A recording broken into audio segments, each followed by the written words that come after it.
কোচবিহারে একটি মহিলার রহস্য মৃত্যুর ঘটনায় চাঞ্চল্য ছড়ালো গোটা এলাকায়।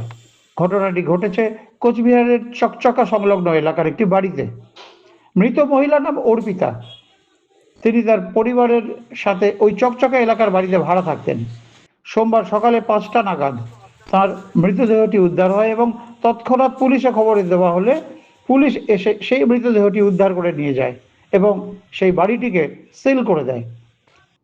এই বিষয়ে ওই বাড়ির মালিক জানান, এদিন ভোরবেলার দিকে ওই মহিলার সন্তান কান্নাকাটি করছিল। তখন তিনি সেখানে যান এবং সেই দৃশ্য তার চোখে পড়ে। তবে ওই মৃত মহিলার স্বামী কিন্তু সেখানে ছিলেন না। এই বিষয়টি নিয়ে পাশের ভাড়াটে জানান, গতকাল রাতে তারা ওই ঘরে কোনো রকম শব্দ পায়নি। এদিন সকালেই সেই বাচ্চাদের কান্নায় তাদের ঘুম ভাঙে এবং সেখানে গিয়ে দেখে ওই দৃশ্য।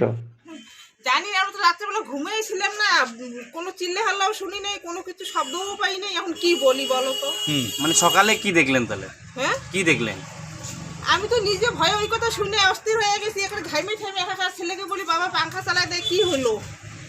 তারপরে ছেলে বলে, মা তুমি ঘরে বসে থাকো, বিছনার উপরে বসে থাকো। যে মারা গেছে তার নামটা কি? অর্পিতা।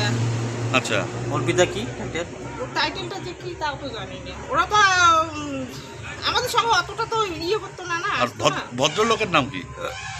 ওরও নাম জানি। যেটা বললেন আপনি একটু আগে নামটা? ও এই বাড়িওয়ালা, হ্যাঁ, হিরেমন দাস। তার বাড়িতে ওনারা ভাড়া থাকতেন? হ্যাঁ হ্যাঁ হ্যাঁ। আচ্ছা, বললাম এই কতদিন ধরে এনারা এখানে ভাড়া থাকতেন? 8-9 মাস মনে হয় হয়েছে না? আমি তো 1 বছর আছে, 1 বছর 3 মাস চলছে। কি করতো ভদ্রলোক? ওনার বাবার ওই যে কারেন্টের কাজ করে, মানে কোম্পানিতে কারেন্টের কাজ করে। আচ্ছা, এদের কি কোনো অশান্তি টশান্তি ছিল?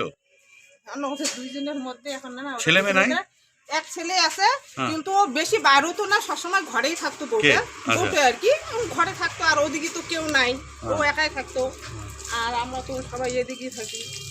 এখন ওদের কি ব্যাপার আমরা কোনদিন জিজ্ঞাসাও করি না। কেমন একটা না জিজ্ঞাসা করানো। কিরকম ভাবে ছিল বডিটা? কিরকম ভাবে ছিল?